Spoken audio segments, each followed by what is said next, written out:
साधु साधु साधु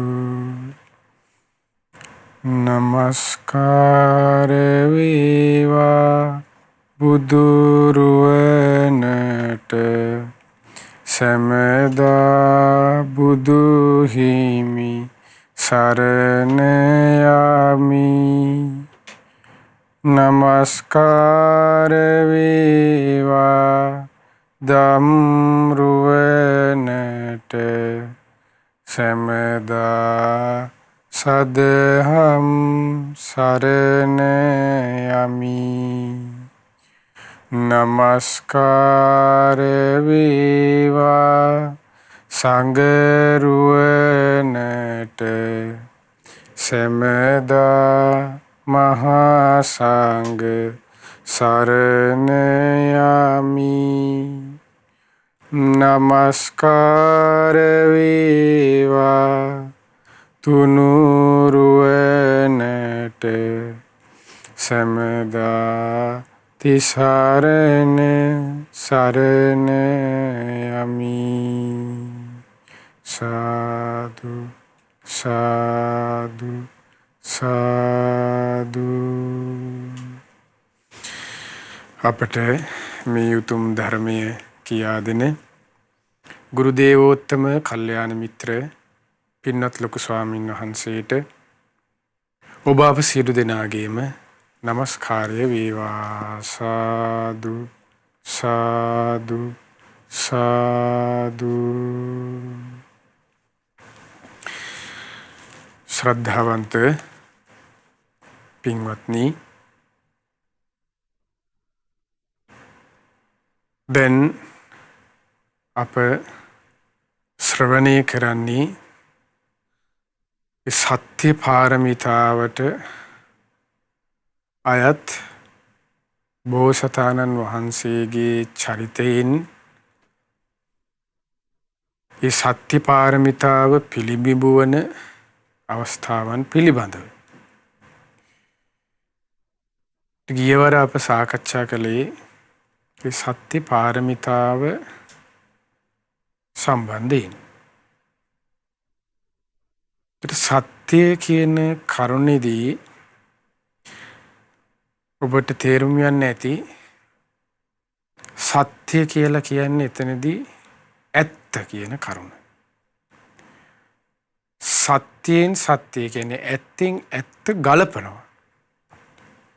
බොරුවෙන් වංචාවලින් චාටුවෙන් ඒ දේවල් වලින් තොරව සැබෑ ලෙසම සත්‍ය ප්‍රකට කරවීම. එතකොට සත්‍යයට තමයි මතක ඇති මේ ප්‍රභේද තිබෙනවා.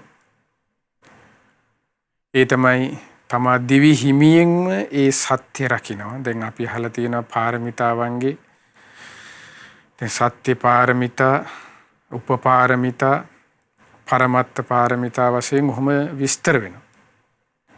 එතකොට එහිදී සත්‍ය පාරමිතාව කියන්නේ සත්‍ය සම්බන්ධයෙන් ඇත්ත. ඒතර උපපාරමිතාවකදී වෙන්නේ ඔහුගේ ශරීරයේ අවයව කුමන හෝ දෙයක් විනාශ වුණත් ඔහු සත්‍ය ඒ කෙනා ඒ උතුමන් වහන්සේ බොරු කියන්නේ සත්‍යමයි කතා කරන්නේ. එතකොට ඊළඟට පරමත්ත පාරමී කියලා කියන්නේ දිවි හිමියෙන් දිව්‍ය නැති වුණත් බොරුවෙන් වංචාවෙන් ජීවත් වෙන්නේ නෑ. සත්‍යම කතා කරන සත්‍යයෙන් සත්‍යය ගලපනවා. එතකොට ඒක තමයි සත්‍ය පාරමිතා, සත්‍ය උපපාරමිතා, සත්‍ය පරමත්ත පාරමිතා වශයෙන් සාකච්ඡා කළේ. එතකොට මෙහිදී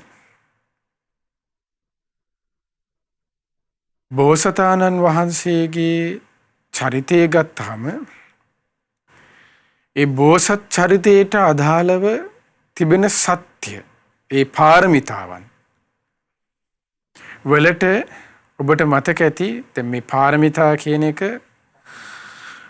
බුදුරජාණන් ඒ කියන්නේ සම්මා සම්බුද්ධත්වයේ පිණිස නම් ඒකට කිව්වා බෝධි පාරමිතා සම්මා සම්බුද්ධ පාරමිතාවන් ඊට පස්සේ පච්චේක බුද්ධ නම් පච්චේක පාරමිතා, ඊට පස්සේ ශ්‍රාවක පාරමිතා වශයෙන්. එතකොට පාරමී කියන වචනේ තේරුම ඔබට මතක ඇති විස්තර කළා. පාර කියලා කියන්නේ එතෙර කියන එක. එතකොට එතෙර කියලා ධර්මයේදී හඳුන්වන්නේ එතනදී සසරින් එතෙර වීම කියන කරුණ. එතකොට සංසාර ගමනින් එතෙර වීම පිණිස කරන්නා වූ කුසල කර්මයන්, පුණ්‍ය කර්මයන් එක්රැස් කර ගැනීමට කියනවා පාරමිතාවන් කියලා වචනයක්. ඒකයි පාරමිතා කියන වචනයෙන් හැඳින්වෙන්නේ. මේ කුසලයේ යහපත ඒ ගුණධර්ම ජීවිතයට එක්රැස් කර ගැනීම කියන එක. එතකොට ඒ ආකාරයට පාරමී කියන වචනේ මේකට යෙදුවේයි.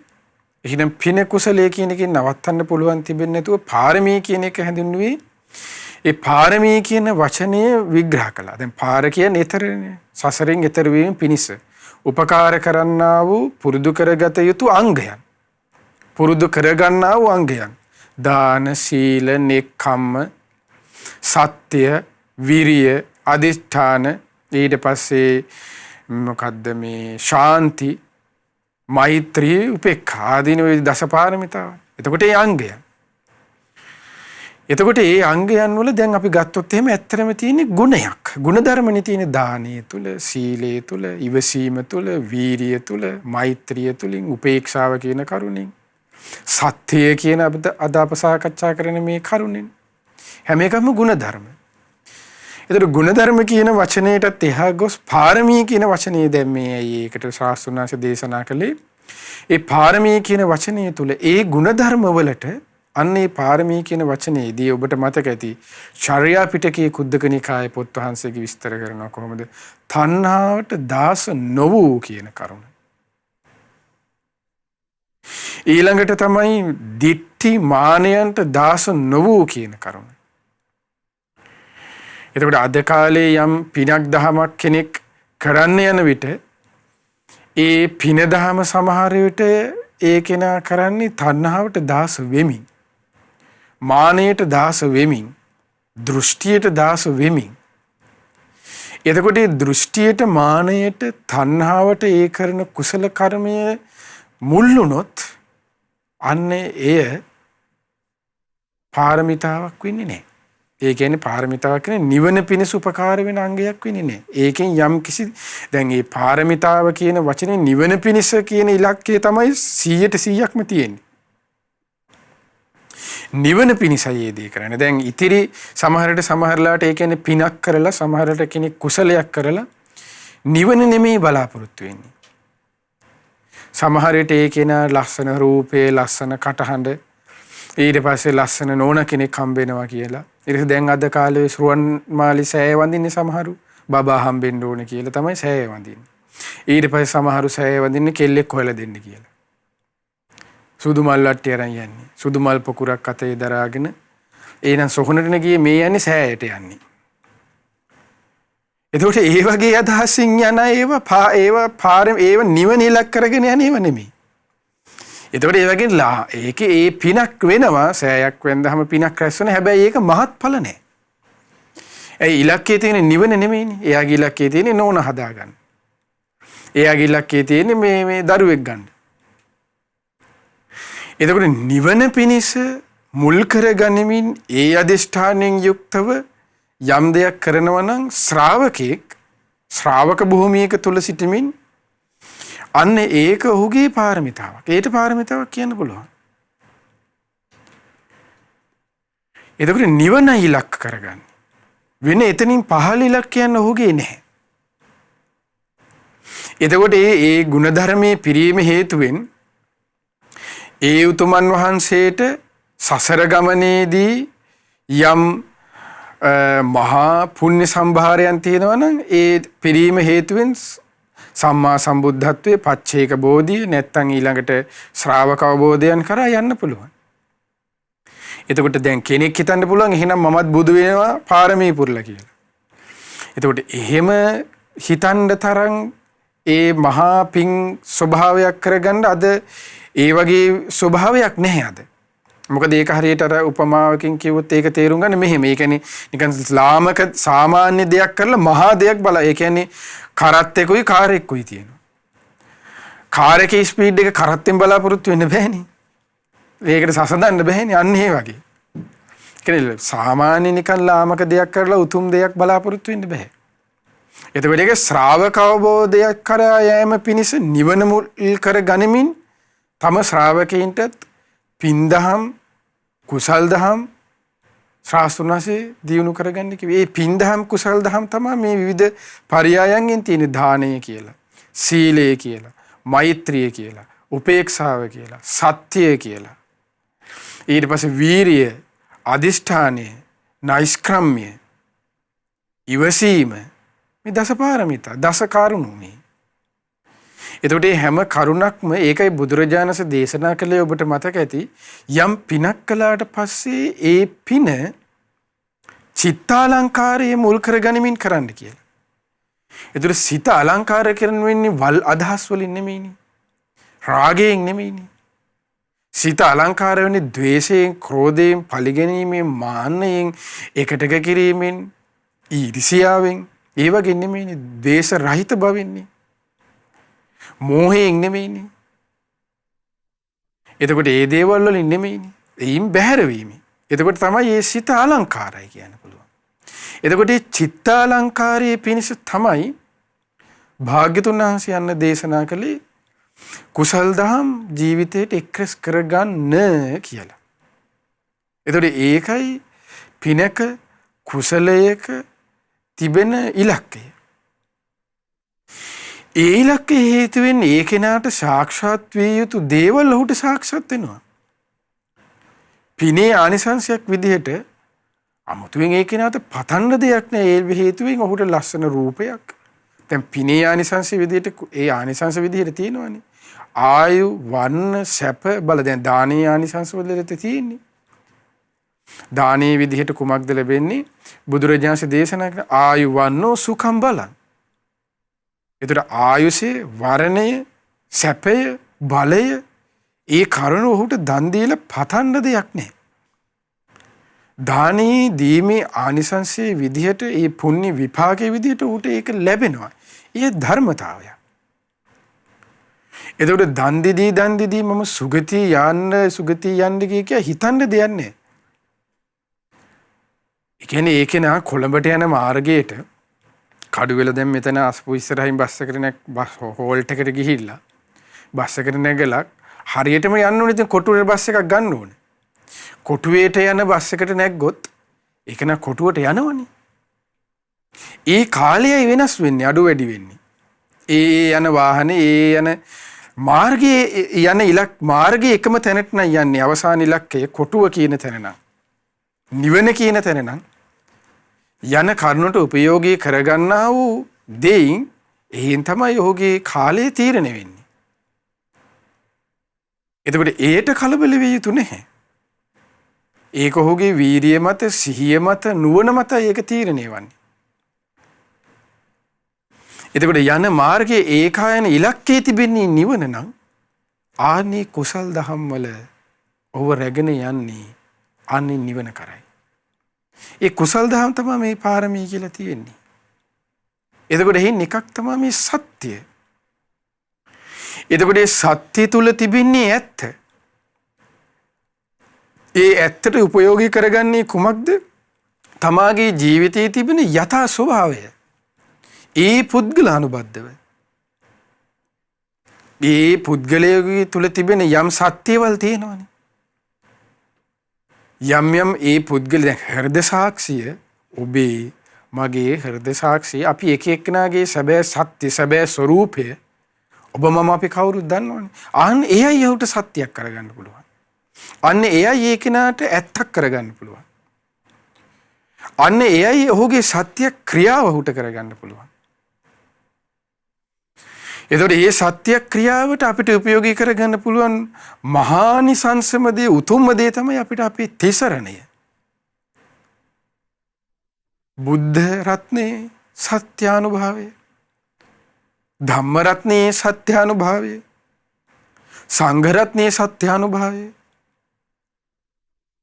එතකොට ඒ සත්‍යානුභාවයෙන් සෙත් වේවා ඒතේන සච්චේන සුවත් හෝතු. ඒ සත්‍යානුභාවයෙන් සෙත් වේවා කියලා තමයි රතන සූත්‍රයේ සජ්ජායනා කරන්නේ. අමුතු මහා බලගතු ඊට පස්සේ නිකන් අමුතු විඥාවක් මායාවක් ඒ සත්‍ය තුල නෑ. ඒ අඟුලිමාල සූත්‍රයේ සත්‍යය තියෙන්නේ. එතකොට දැන් අඟුලිමාල සූත්‍රය ඔබ හොඳට දන්නවනේ. යතෝ හම් භගිනියරියාය ජාතියා ජාතෝ නාබිජානාමි. ආර්ය ජාති උපන්දා පටන් මම සතෙක් නොබරපු බව ඒකාන්තයෙන් සත්‍යයි. ඒ සත්‍ය අනුභවයෙන් නැගණිය ඔබ සුවපත් වේවා සුවසේ දරුවෙකු බිහි කරත්වා. ඒ සත්‍ය එච්චරයි සිහි කළේ. ඒතර සත්‍ය මොකක්ද? ආර්ය භූමියට පැමිණුණු දාගෙන ප්‍රාණඝාතය දුන්නේ කියන කරුණ. එතකොට රතන සූත්‍රයේ තියෙන බුදුරජාණන් වහන්සේගේ සත්‍ය අනුභවය. ධර්මයේ තිබෙන සත්‍ය අනුභවය. ඒ සමාධිය ඒ ධර්මයට කිසිවකට සම කරන්න බෑ කියන කරුණෙන්. ඊට පස්සේ ඒ ශ්‍රාවක සංඝ රත්නයේ සත්‍ය අනුභවය. ඒ තමයි සිහි කරමින් අන්න සත්‍ය ක්‍රියාවේ යෙදෙන්නේ. එතකොට ඒකයි ඒකට හේතුව. එතකොට ඒ තුල තිබෙන්නේ සත්‍යයක්. ඇත්තක්.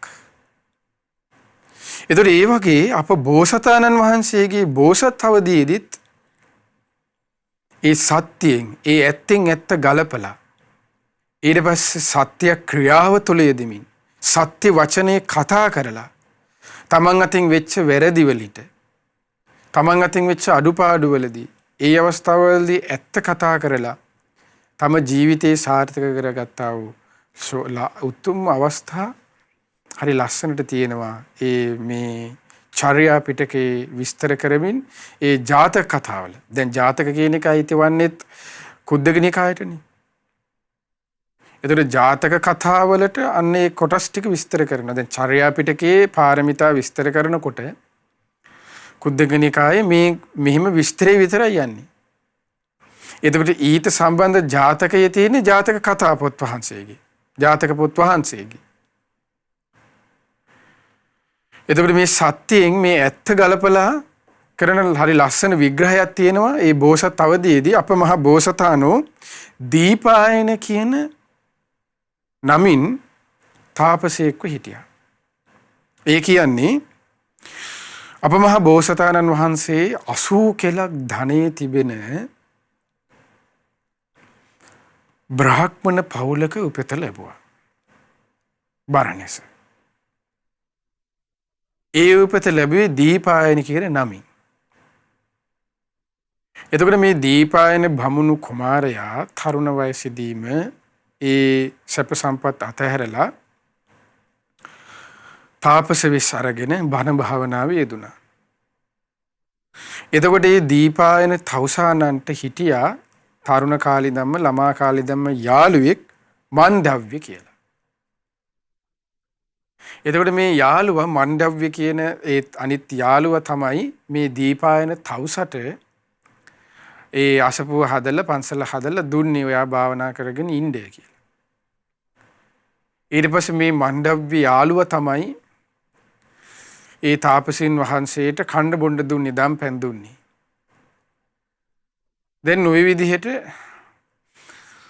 තාපස වෙස් ගරගෙන දීපායන තවුසා ගුණධර්ම පිරිවනවා යාළුව ප්‍රස්ථාන කරගෙන හිටියා. ඊට පස්සේ යාළුව ඔහොම ඉන්නකොට මණ්ඩව්‍ය ඊට පස්සේ ඔහොම බැඳලා කරලා දරුවෙකු බිහි වුණා. දැන් මණ්ඩව්‍ය තාපසයයි නෝනයි පුතයි ආවා තමන්ගේ යාළු තාපසතුමා බලන්න කතා කරන්න. ආවට පස්සේ දැන් මණ්ඩව්‍යයි නෝනයි කතා කරගෙන චූටි බබා දැන් එළියේ සෙල්ලම් කරනවා. තාපසාරාමේ. ඒ සෙල්ලම් කරනකොට බබාට මොකද කළේ? ඒ භූමියේ හිටපු සර්පයෙක් දෂ්ට කළා. දෂ්ට කරලා පොඩි එකා කෑ ගහගෙන සිහි නැතුව වැටුණා.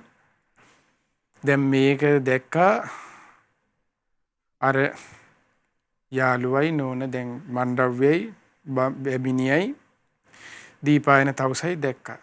දැකලා දැන් ළමයාට සර්පයා දෂ්ට කළා දැකලා එතෙන්ට දුවගෙන ආව. දැන් ළමයා සිහි මුර්ජා වෙලා වැටලා ඉන්නවා.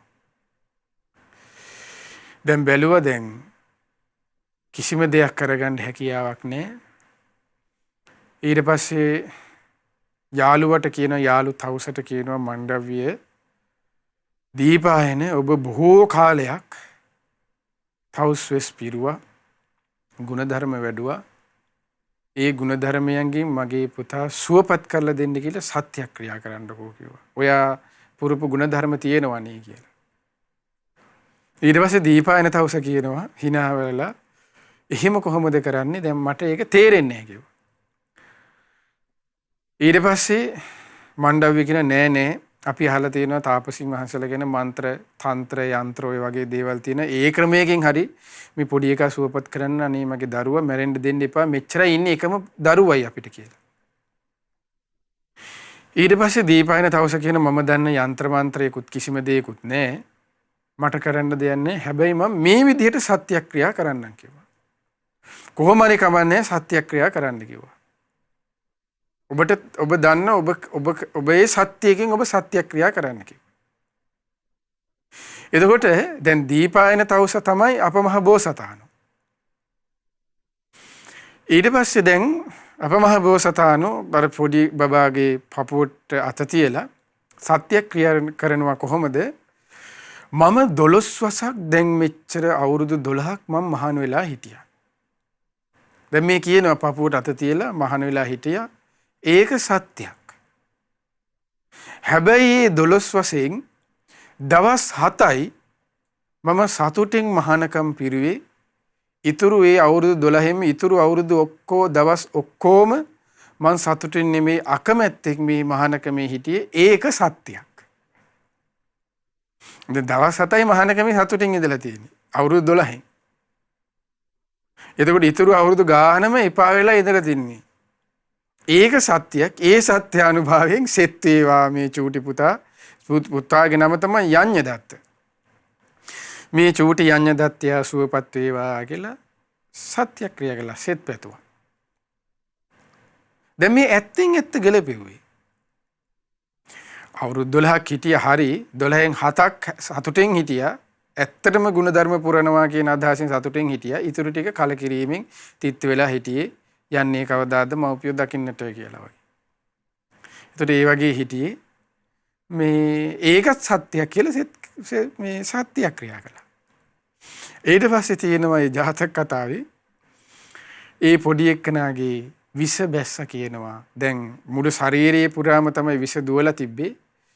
ඊට පස්සේ ඒ විස ඒ සර්පයාගේ සර්ප විස අඩු වුණා කියනවා. දැන් කොයි වගේ මට්ටමද මුළු ශරීරයේ පුරාම දුවලා තිබ්බනම් හරියට මේ උකුල ප්‍රදේශයට එනකම් වගේ තිබිච්ච විස අඩු වුණා කියනවා. ඊට පස්සේ අර පොඩි එක්කනා මේ සත්‍යක්‍රියාව කරනවා ඉවර වෙනවත් එක්කම ඒ විදිහට කියලා පපුවට අත තියලා සත්‍යක්‍රියා කරලා ඉවර වෙනවත් එක්කම මොකද උනේ කියන අම්මේ කියලා චූට්ටක් හිඳිරි ගෑවා කියනවා.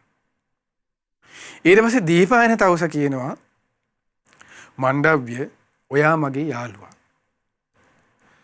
දැන් මෙච්චර කාලයක් මම තවුස් වෙස් හිටියා. මෙච්චර කාලයක් මටයි මගේ පිරිසටයි ඔබ කණ්ඩ බුණ්ඩ දානමාන මේ අසපුව ඒව මේව හදලා දුන්නා. ඒක සත්‍යයක් නේ. ඔබ හැමදාම අපිට කණ්ඩ දුන්නා, උපස්ථාන කළා.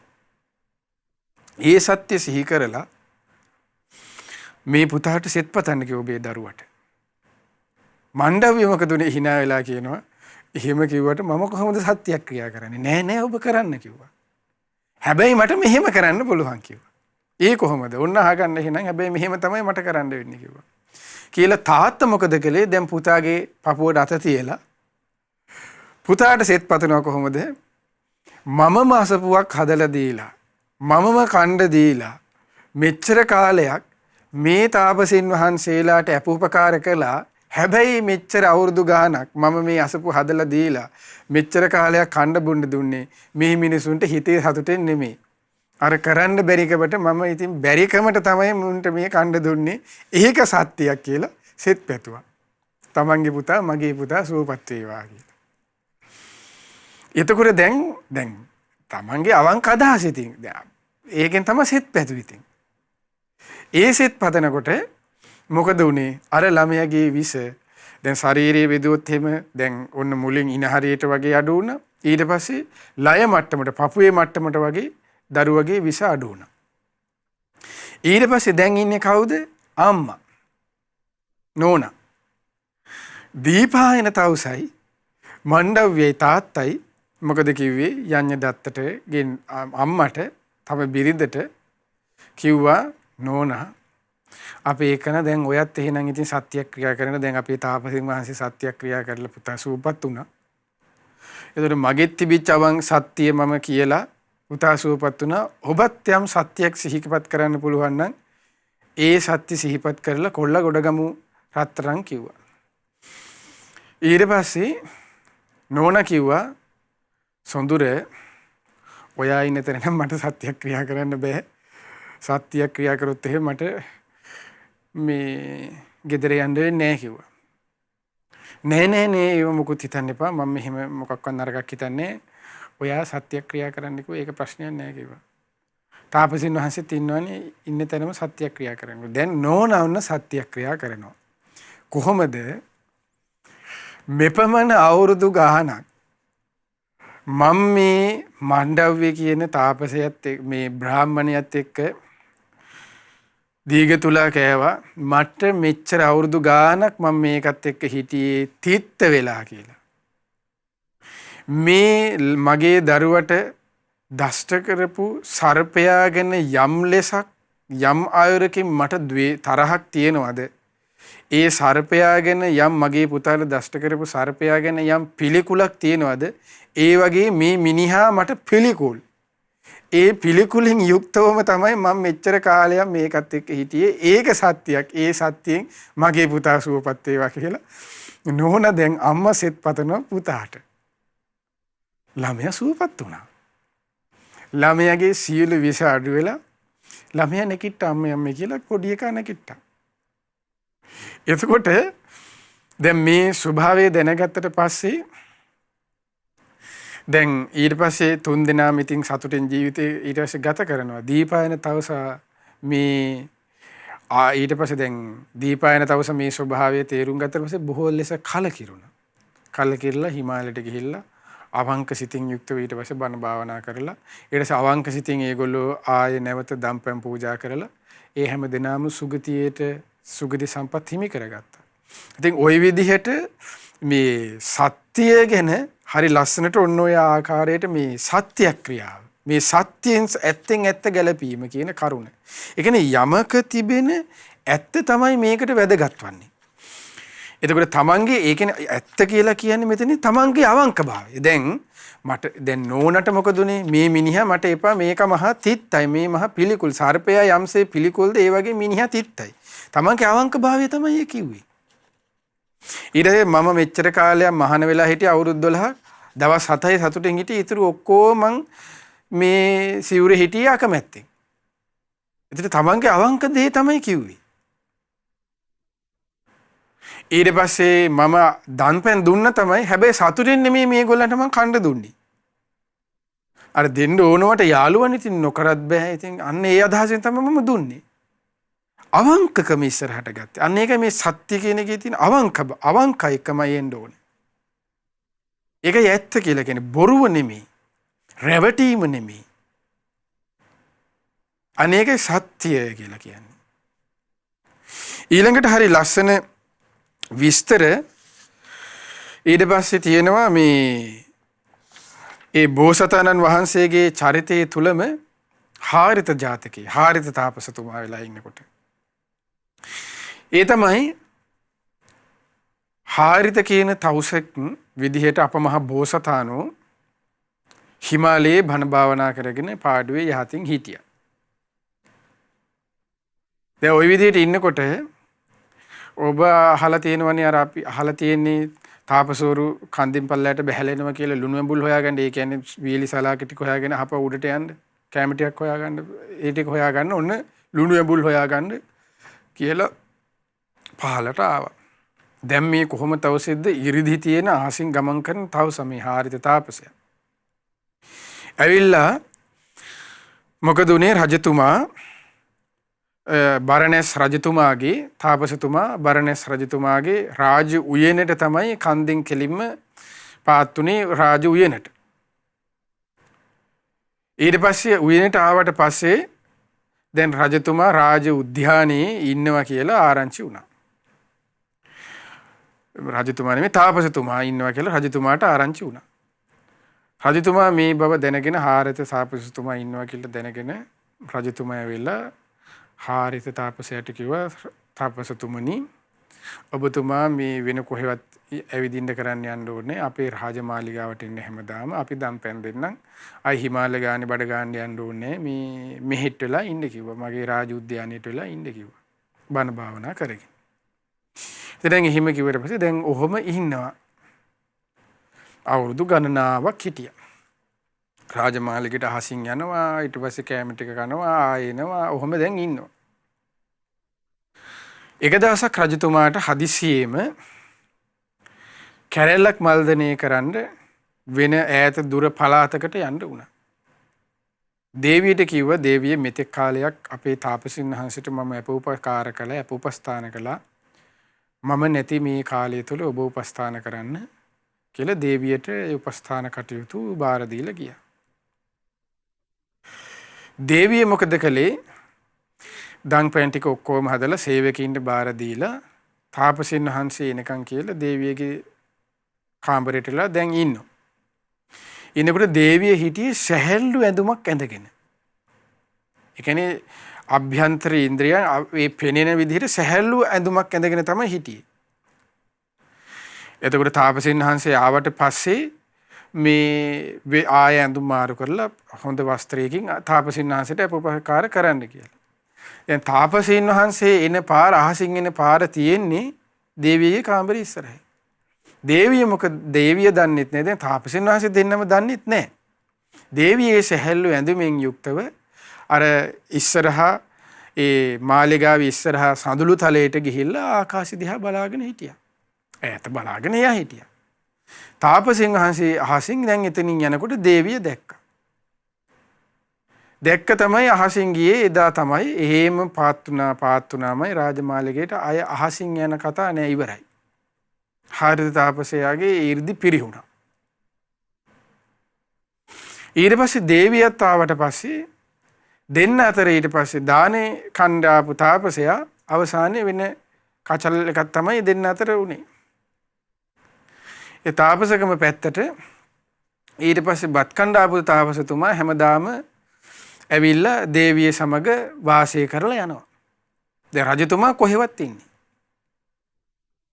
මේක රාජවාසලේ කටකතාවෙන් පැතිරිලා ওই විදිහට ඊට පස්සේ රජතුමා සිටින ඒ ප්‍රදේශයටම ගියා.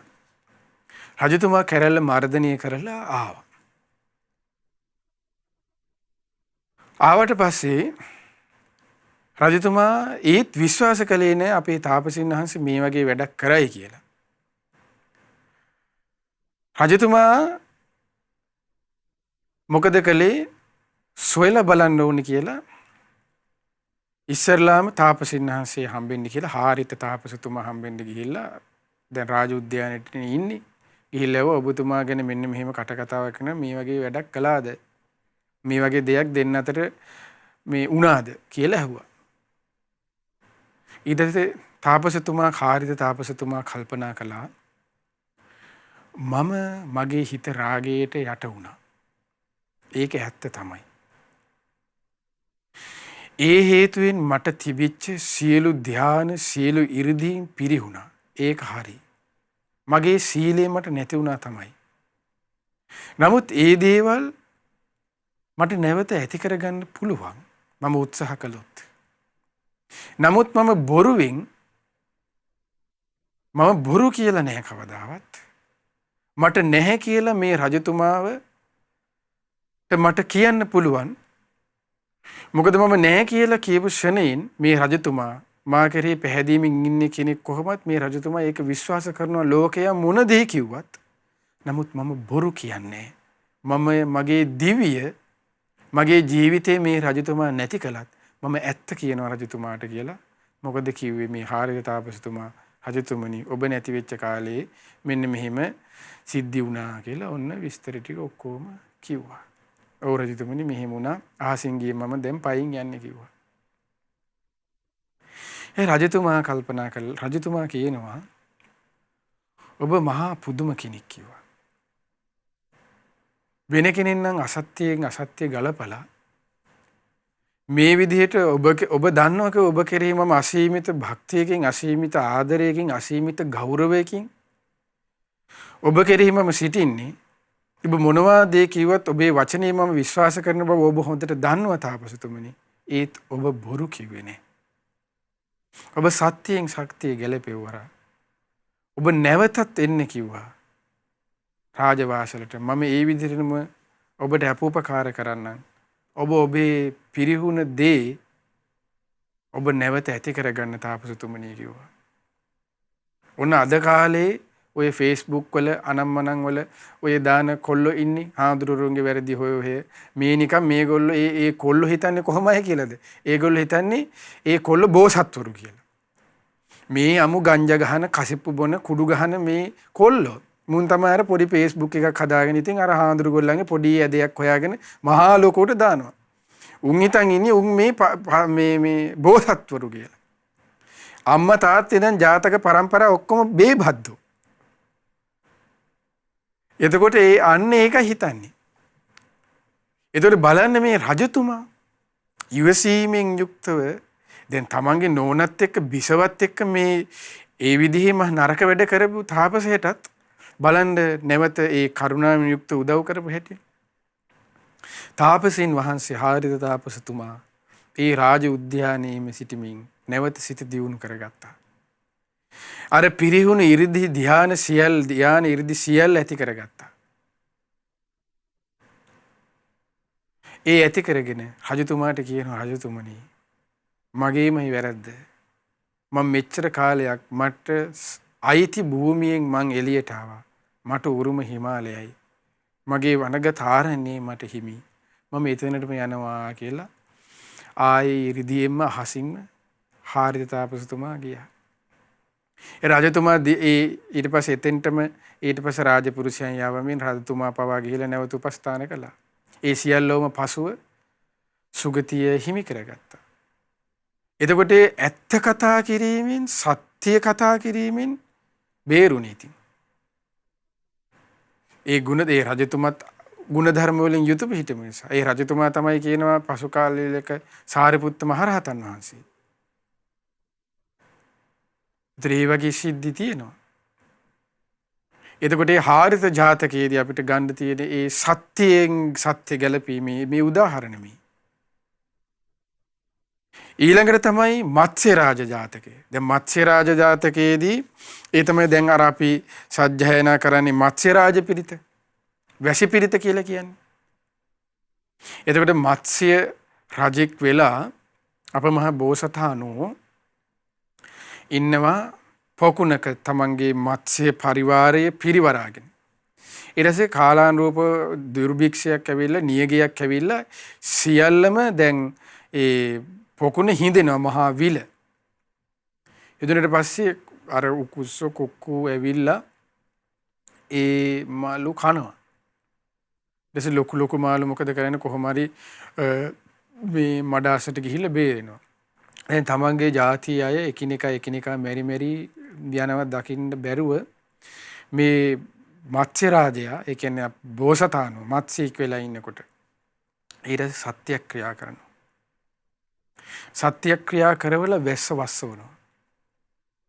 ආන්නේ සත්‍යක්‍රියාව ඒ වැස්ස වස්සවීම තමයි මේ මත්ස්‍ය රාජ ජාතකයේ මුල් කරගෙන ඒක පිරිතකට විදිහට මත්ස්‍ය රාජ පිරිත කියලාද වැසි පිරිත කියලා සජ්ජායනා කරන්නේ මත්ස්‍ය රාජ පිරිත. ඊට පස්සේ වට්ටක ජාතකය ඔබ නිතරම අහලා තියෙනවා. එතකොට ඒක අර ගිනි පිරිත කියලා ගන්නේ දැන් ගිනි පිරිත නෙමෙයි ඒකට කියන්නේ වට්ටක පිරිත කියලාමයි කියන්නේ. වට්ටක පිරිත යාර තියෙන්නේ ඒ ගින්දර නිවන්නේ මේ ප්‍රදේශෙට ගින්දර වෙන්නේ නැති වෙන්න සත්‍යක්‍රියා කරන්නේ. ඒතර වට්ටක ජාතකය. ඒ වට්ටක පිරිත. ඒතර එහෙම තමයි මේ පිරිත් හැදිලා තියෙන්නේ. ඒතර මේ සත්‍යක්‍රියාවේ තියෙන. දැන් ඔබ දන්නේ ඊළඟට අඟුලිමාල පිරිත. සත්‍යක්‍රියාවේ සියල්ලගේම තියෙන්නේ. ඊට පස්සේ තමයි දැන් ශ්‍රාවක චරිත ගත්තොත් එහෙම දැන් මේ බෝසතාණන් වහන්සේගේ චරිතනේ. ශ්‍රාවකීන් වහන්සේලාගේ චරිත ගත්තොත් එහෙම දැන් ඔබ දන්නවා ඒ තමයි අදිමුත්ත කියන රහතන් වහන්සේ. මහරහතන් වහන්සේ අවුරුදු 7 චූටි මහරහතන් වහන්සේ. එතකොට ඒ රහතන් වහන්සේ රහත් වෙන්න කලින් ජීවිත සාලින් අවස්ථාවේදී පොඩි වයසේදී එතකොට ඒ ස්වාමීන් වහන්සේට උපසම්පදාව දෙන්න ප්‍රථම දැන් රහත් වෙන කලින් මේ අවුරුදු 7 දීම රහත් වෙන රහත් වෙලා එතකොට උපසම්පදාවට තමන්ගේ මෑණියන් පියාණන් බැහැ දකින්න යනවා අදිමුත්ත මහරහතන් වහන්සේ. ඒ යනකොට යන්න තිබෙන්නේ කැලයක් කරහා. ඒ කැලේ ඉන්නවා මහා සොරුන්. එතකොට මේ කැලේට යන්න කලින් තිබෙන ගෙදරක් ඒ ගෙදර ඉන්නේ තමන්ගේ නැගණිය. ඉතින් නංගි ඉස්සරලාම නංගිගෙට ගොඩ වෙලා එහෙන් දාන ටිකක් වළඳලා නංගි ඇහුවා අයියා ස්වාමීන් වහන්සේ කොහෙද යන්නේ? කිව්වා නැගණිය මම මේ යන්නේ අපේ අම්මයි අප්පච්චි බලලෙන්න මම යනවා මේ පැත්තට වඩිනවා ඒගොල්ලන්ට ධර්මයේ දේශනා කරන්න. එතකොට මේ විදිහට යනවා කිව්වට පස්සේ එතකොට නැගණිය කිව්වා අයියා ස්වාමීන් වහන්සේ දැන් එහෙම යන්න එපා දැන් දන්නවා මේ කැලේ මේ ඉස්සරහට යන්න තියෙන කැලේ මැද්දෙන් මේ ඔබ වහන්සේ ගියොත් ඔබ වහන්සේත් දන්නවා මේ කැලේ මැද්දේ සොරු ගොඩක් ඉන්නවා. හරි භයානක. ඔබ වහන්සේව මරන්න පුළුවන්. යන්න එපා අයියා ස්වාමීන් වහන්සේ කිව්වා. දැන් මේ ස්වාමීන් වහන්සේ මොකද කළා? ඉතින් චූටි ස්වාමීන් වහන්සේට වැඩියා. නැගණියට සිත් පසලා ආශිර්වාද කරලා ඉතින් වැඩියා. ඊට පස්සේ දැන් වැඩම කරනකොට ඊට පස්සේ දැන් කැලේ මැද්දේදී මේ අසු වෙනවා සොරුන්ට. සොරුන්ට අසු වුණාට පස්සේ දැන් මේ ස්වාමීන් වහන්සේ අවුරුදු 7 දී මහාන වෙන්නේ අවුරුදු 7 දීම අරහත්වයටපත් වෙනවා. දැන් අරහත්වයටපත් වෙලා ටිකක් වැඩි වියටපත් වුණාට පස්සේ මේ අවුරුදු 20 15 වගේ ඔය කාල පරිච්ඡේදය තමයි මේ සිද්ධිය වෙන්නේ. එතකොට ওই විදිහට දැන් ගියාට පස්සේ සොරුන්ට අහු වෙනවා. ආවුණාට පස්සේ දැන් අදිමුත්ත ස්වාමීන්ද්‍රයන් සාමණේරයන් අදිමුත්ත සාමණේරයන් වහන්සේ මේ සොරුන්ට අහු වුණාට පස්සේ සොරුන් මොකද කරන්නේ? අල්ලගෙන මරන්න කියනවා. දැන් මේ මහරහතන් වහන්සේ මේ ස්වාමීන් වහන්සේ අදිමුත්ත මහරහතන් වහන්සේ මොකද කියන්නේ ඊට වෙලාවේ කියනවා සොරුනි ඔබ දැන් මම මැරුවොත් ඔබට මෙන්න මේ වගේ දෙයක් වෙන්න පුළුවන්. මම මේක ඔබට උපමාවකින් කියන්නම් කියනවා. ඒ තමයි මෙහෙම වෙනවා කිව්වා. පෙර මහ වනයේක මිනිසෙක් උගුලක් අටවලා හාවෙක් ඇල්ලුවා කියනවා. ඊට පස්සේ ඒ හාව මැරී හිටපු දැන් ඒ උගුලේ හාවෙක් මැරලා ඉන්නවා දැක්ක කියනවා. ඒ මුග්‍ර පක්ෂීහු කුරුල්ලෝ දැක්ක කියනවා. දැකලා මොකද කරන්නේ? ඒ දැන් උගලයට මේ මිනිස්සයනේ හාවට කුරුල්ලෝ බය වුණා. මෙහෙම හාවෙක් මැරලා හිටියේ අනේ මේ කැලේ නම් මහා නපුරක් කියලා. මොකද උනේ? අර සත්තු ඔක්කොම කැලේ අතහැරලා දාලා ගියා කියනවා. දැන් මම් වගේ මේ මොකු ධනයක් නැති මේ සිවුරයි පාත්‍රයක් විතරක් තියෙන මම් වගේ කෙනෙක් මැරුවා කිව්වට පස්සේ ධනයේ ධාන්‍ය තියෙන මිනිස්සුල්නේ දැන් ඔයාලට ඕන. ඒවන ඔයාලට ගන්න ඕනේ. මම් වගේ මොකක්වත් නැති මේ සිවුරයි පාත්‍රයකුයි තියෙන පුද්ගලයෙකුත් මැරුවා කියලා ආරංචි වුණොත් කොහොමවත් මිනිස්සෙක් මේ කැලේ මැද්දෙන් ඉන්නේ කිව්වා. ඔයාලට තිබ්බ ටිකක් නැති වෙන එකයි වෙන්නේ කිව්වා. සොරනායකයා කල්පනා කළා මේ පොඩි හාඳුරුව මේ කියන කතාව හරි පුදුමයි නැත්තනේ. දැන් මේ මොකක්ක සිවුරේ පාත්‍රයේ තියෙන මේ උන්නාසේ මරලා දැම්මට පස්සේ මේ උන්නාසේගෙන් මරලා අපි සිවුරු වඳින්නේ පාත්‍රය කණ්ඩේ. ඇත්තනේ මේ කියන්නේ මෙයාගේ ගන්න දෙයක් නැහැ නේ. මේ කාරණචනොත් මිනිස්සු කොහොමත් වෙන්නෙත් නැහැ. ඒක හරි තමයි කිව්වා. කිව්වට පස්සේ මේ සාමණේරයන් අදිමුත්ත සාමණේරයන් වහන්සේ කියනවා ඔබ මට යන්න දෙන්න. මම කිසිම කෙනෙකුට ඔබ වැනි පිරිසක් මේ කැලේ ඉන්නවා කියලා මම කියන්නේ නැහැ කියලා ඔබට පොරොන්දු වෙනවා කියලා කිව්වා. ඊට පස්සේ මේ සොර නායකයා ඇත්තටම කල්පනා කරලා පස්සේ ඇත්තටම ඔයා මරලා මෙලෝ දෙයක් නෑනේ. කමන්නේ ඔයා යන්න. හැබැයි මෙහිම වුණොත් දන්නවනේ කියලා තිබ්බොත් කියලා පොඩ්ඩක් සැර දැම්මලා යවුවා. ඊට පස්සේ යවුවට පස්සේ දැන් ඒ පොඩි ස්වාමීන් වහන්සේ දැන් කැලෙන් එතලට එළියට වැඩියා. යලිලා චුට්ටි දුරක් යනකොට අම්මයි තාත්තයි එනවා දැන් පුතා ස්වාමීන් වහන්සේ බලන්න යන්න කියලා. යනකොට දැන් පුතා ස්වාමීන් වහන්සේ එනවා අම්මයි තාත්තයි බලන්න. ඊට පස්සේ දැන් මගදී හම්බුණා. හම්බුණාට පස්සේ අම්මයි තාත්තයි කිව්වා කමන්නේ අපි මේ තවත් අපිටත් පොඩි වැඩ කටයුතු වගේකුත් කරගන්න තිබ්බා. ඔබ වහන්සේත් බලා කියාගෙන තමයි අපි මේ වැඩ කටයුතුත් කරගන්න ගියේ. දැන් ඉතින් ඔබ වහන්සේ දැක්කනේ ඔබ වහන්සේ ගමේ වැඩේ ඉන්න. අපි මේ අපේ වැඩ කටයුතු ටික කරගෙන එනකන් කියලා කිව්වා. දැන් මොකද උනේ? දැන් අම්මයි තාත්තයි මේ කැලේ මැද්දෙන් යනවා. යනකොට කවුද ඉන්නේ? අර සොරු. දැන් පුතා ස්වාමීන් වහන්සේ දන්නවා මේ අම්මයි තාත්තයි යන්නේ මේ කැලේ මැද්ද මෙහෙම සොරු ඉන්නවා කියලා දන්නවා. දැන් අර සොරුන්ට මොකද කිව්වනේ? මම කාටවත් මෙහෙම පිරිසක් ඉන්නවා කියලා කියන්නේ ඔබ බය වෙන්න එපා කියලා. පොරොන්දුව දුන්නනේ. ඒ සත්‍ය වචනය අන්නේ අදිමුත්යන් වහන්සේ කඩන්නේ. මේ සත්‍ය වචනේ තියෙන ආශ්චර්ය බලන්න ඉස්සරහට මේ කතාවේ තියෙනවා. දැන් සොරුන්ට මේ අම්මයි තාත්තයි යහුවෙනවා. ඇහුවා වලපය ගොඩපැයින යාගේ ජෝඩුව කොහෙද යන්නේ කියලා සොරු නායකයා.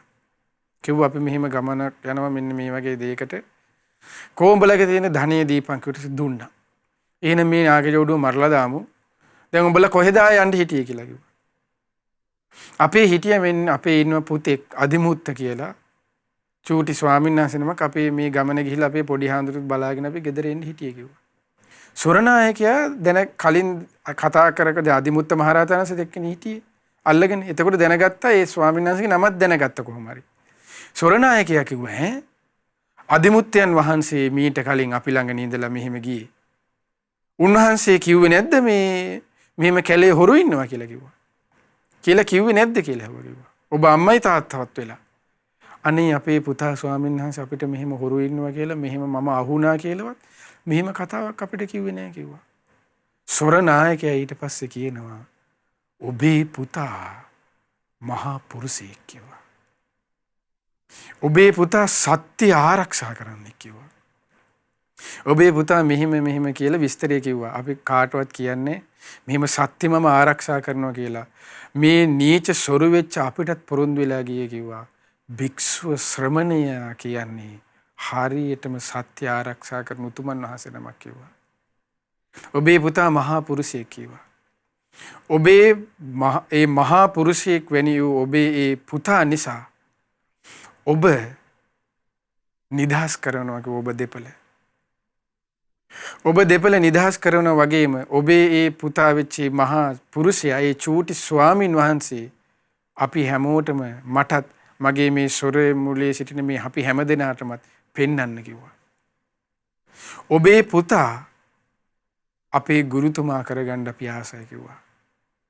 ඔබේ පුතා පුරුදු කරගත්තා වූ ඒ සත්‍ය ආරක්ෂා කරන ක්‍රමය, ඒ ධර්මය අපිත් ආසයි අපේ ජීවිතේ ඇති කරගන්නේ කො මේ හොරු. එතකොට අද කාලේ මේ වැඳලා යන මිනිස්සුෙකුටවත් එහෙම හිතෙන්නේ. වැඳලා බැනලා යන්න හිතෙන්නේ අපිට. මේ හොරුන්ට හිතෙන්නේ මේ ධර්මයේ පුරුදු කරගන්න ඕන කියලා. අපේ ගුරුතුමා කරගන්න ආසයි කිව්වා. මේ ලෙස සත්‍ය ආරක්ෂා කරන ඔබේ පුතා. ඊට පස්සේ අම්මයි තාත්තයි එක්කගෙන ගිහිල්ලා පුතාට කියන මේගොල්ලෝ මතකද පුතේ කියලා. වා මෙයාලා මට මගදී හම්බුච්ච අය මේ මොකද කියලා. මේ ඔබ මෙහෙම වෙන්න ඕනේ කියලා ඒ චූටි අදිමුත්තයන් වහන්සේ ළඟ අර සොර නායකයා ඇතුළු සොරු පිරිස පැවිදි වෙනවා. අදිමුත්තයන් වහන්සේ ගුරු තනතුරුහි තිබා ගනිමින් අවවාද අනුශාසන ලබා ගනිමින් ඒ සොරු නායකයා ඇතුළු සියලු දෙනාම අරහත්ත්වයටපත් වෙනවා. ඔන්න බලන්න පින්වත්නි මේ සත්‍යයක තියෙන සැබෑ බව. ඉතින් අද කාලේ මේ විදිහට ඉතින් හිතන්න අමාරුයි. නමුත් සත්‍ය බොරුව වංචාව ඒ කට්ට වෙට්ට පිත්තලකම් ආස කරන්න එපා. ඒව දුරු කරගන්න උත්සාහ කරන්න ඕනේ. ඒතර සත්‍යයට ආස කරන්න. සත්‍ය කියන්න. සත්‍ය කතා කරන්න. දිවි හිමියෙන් ඒ සත්‍ය රකින්න. ඒ සත්‍යයෙන් ඔබව ආරක්ෂා කරයි. ඉතින් ඒ සත්‍ය තුල වාසය කරමින් සත්‍ය තුල ජීවිතය ගත කරමින් සත්‍යෙන් සත්‍ය ගලපමින් ඔබ අප හැම දිනාට පරම සත්‍ය වූ උත්තම අමා මහ නිවන සාක්ෂාත් කරගන්න ඔබ අප හැම දිනාට සියලු ශක්තිය, ධෛර්යය, වාසනාව, තුනුරුවන්ගේ ආශිර්වාදය, දෙවියන්ගේ ආරක්ෂාව රැකවරණේ ඒකාන්තයෙන්ම සැලසේවා. සාදු සාදු සාදු.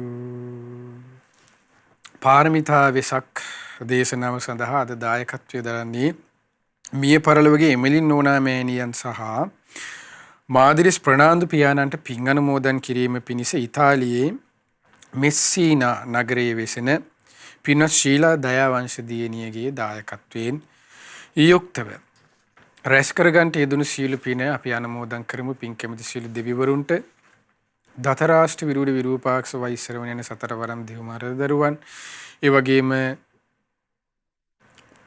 සක්දේව රජුන් ප්‍රධාන සීල දෙවියෝ, ආලෝක සෙන්පතිතුමන්, සීවක සෙන්පතිතුමන් ඇතුළු සීල සෙන්පති දෙවරුන්, ඔබ අප සියලු දෙනාගේ මිෂ්ඨ දේවතාවුන් වහන්සේලා, මේ පින් බිමට අධිග්‍රහව සිටින්නා වූ සියලු දෙවියෝද, ඒ වගේම සුමන සමන් දෙවියනුනි දුන් උපුල්වන් දෙවියනුනි ඇතුළු ලක්දිව බුදු සසුන සුරකින නානා නම් ගොත්වාසී ප්‍රදේශ බාර පළාත් බාර සිළු දෙවියෝ, බඹලොව වාසී බ්‍රහ්මයෝ මේ පින් අනුමෝදන් දිව්‍ය ආයුෂයෙන් වරණයෙන් සැපයෙන් බලයෙන් වැඩිත්වා ශ්‍රද්ධා සීල ශ්‍රුත ත්‍යාග ප්‍රඥා යන උතුම් සීක බල ධර්මයෙන් වැඩිත්වා පිනින් සතුරුන සිළු දෙවියන්ගේ දිව්‍ය රැකවරණේ ආරක්ෂා උදව්පකාර ඔබ අප සියලු දෙනාටමත් අද දින මේ උතුම් පින්කමේ දායකත්වයේ දරුවේ ශීලා දයාවංශ මහත්මිය ඇතුළු ඒ පවුලේ හැම දිනාටමත් සීල ආරක්ෂාව රැකවරණේ සලසා දෙත්වා.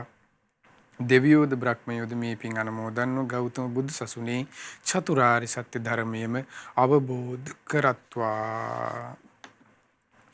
ඒ වගේම මේ මාස 20 වෙනි දිනට එනම් මීට වසර 20කට පෙර මේ මාස 20 වෙනි දිනක මේ පරිලව ගිය එමලින් නෝනා මෑණියන්ට සහ වසර 38කට පෙරදී මිය පරලොව ගිය මාදිරිස් ප්‍රනාන්දු පියාණන්ට මේ පින් අනුමෝදන් කරමු. අනුමෝදන් වෙත්වා. ඒ නම් සඳහන් කළ නොකළ ඔබ අප සියලු දෙනා නමින්ද මිය පරලොව ගොස් ඥාති වර්ගයා පින් බලාපොරොත්තු වෙන් ඇත්නම් ඒ සියලු ඥාතීන්ගේද පරලොව ජීවිත සැපවත් වෙත්වා, සුවපත් වෙත්වා. ඥාතීන්ද සංසාර දුකින් අත මිදෙත්වා. ඒ වගේම මේ සියලු පින් දායකත්වයේ දරූ ඉතාලියේ මෙස්සීනා නගරයේ වෙසෙන පින්වත් ශීලා දයාවංශ මහත්මිය ඇතුළු පවුලේ හැම දෙනාටම මේ පින් අනුමෝදන්ව ඒ මෑණියන් ඇතුළේ සියලු දෙනාමත් නිදුක් වෙත්වා, නිරෝගී වෙත්වා, සුවපත් වෙත්වා. චිරජීවනයේ දීර්ඝායු සම්පත සැලසේවා. ඒ පින්නතුන් කරන කියන සියලු කටයුතු රැකී ආරක්ෂා කටයුතු ආදී ਸਰව ප්‍රකාරයෙන් සාර්ථක වෙත්වා. ඒ පින්නත් හැම දෙනාටමත් ගෞතම බුදු සසුනේ උතුම් ධර්මාබෝධී පිණිස මේ පිනත් ඒකාන්තයෙන් හේතුපකාර වෙත්වා. ඒ වගේම මේ සීල පුණ්‍ය ධර්මයන් ගුරු දේවෝත්තම කල්යාණ මිත්‍ර පින්වත් ලොකු ස්වාමීන් වහන්සේට මේ පින අනුමෝදන් ලොකු ස්වාමීන් වහන්සේටද නිදුක් නිරෝගී සුවපත් භාවයේ චිරජීවනයේ දීර්ඝායු සම්පත සැලසේවා. උතුම් ධර්මාබෝධී පිණිස මේ පිනත් ඒකාන්තයෙන්ම හේතුපකාර වෙත්වා. ඒ වගේම සීල ස්වාමීන් වහන්සේලාට අනගාരികා මෑණිවරුන්ටද මේ පින් අනුමෝදන් මහා සංඝරත්නයටද උතුම් ධර්ම අවබෝධයේ පිණිස නිදුක් නිරෝගී සුවපත් භාවයේ පිණිස මේ පින හේතුපකාර වෙත්වා. ඒ වගේම මේ පින ඔබ අප හැම දෙනාගේම දෙමාපිය, ගුරුවර, නෑදෑ හිතමිතුරු ඇතුළු සෑම දෙනාටමත් ශ්‍රද්ධා මාසික ධර්ම දානයෙන් උදව්පකාර කරන, නන් අයරින් උදව්පකාර කරන්නා වූ, සිව්පසෙන් උපකාර කරන්නා වූ හැම දෙනාටමත් අනුමෝදන්. ඒ සීල දෙනාටමත් නිදුක් වෙත්වා, නිරෝගී වෙත්වා, සුවපත් වෙත්වා. චිරජීවනයේ දීර්ඝායු සම්පත, සීල ආරක්ෂාව රැකවරණී සැලසේවා. කරන කියන සිතන පතන සීල ධර්ම කිතුම් පෙතුම් රැකී ආරක්ෂාවන් වෙලිලින්දාම් ගොවිතැන්පත් දූදරවන්ගේ අධ්‍යාපන කටයුතු ආදී නම් ඒ හැම දෙයක්මත් ਸਰව ප්‍රකාරයෙන්ම සාර්ථක වෙත්වා. හැම දිනාගේම ජීවිතවලට සුවසේ පින් දහම් එක්රැස් කරගෙන ගෞතම බුදු සසුනේ පිළිසරණ ලබන්න මේ රැස් කරන්නා වූ සියලු පිනුත් ඒකාන්තයෙන්ම හේතුපකාර වෙත්වා. හැම දිනාටම තෙරුවන් සරණයි. නමෝ බුද්ධාය. මෙවැනි වටිනා ධර්ම දේශනා ශ්‍රවණය කිරීමට ශ්‍රද්ධා ඩේලි YouTube චැනලය සබ්ස්ක්‍රයිබ් කරන්න.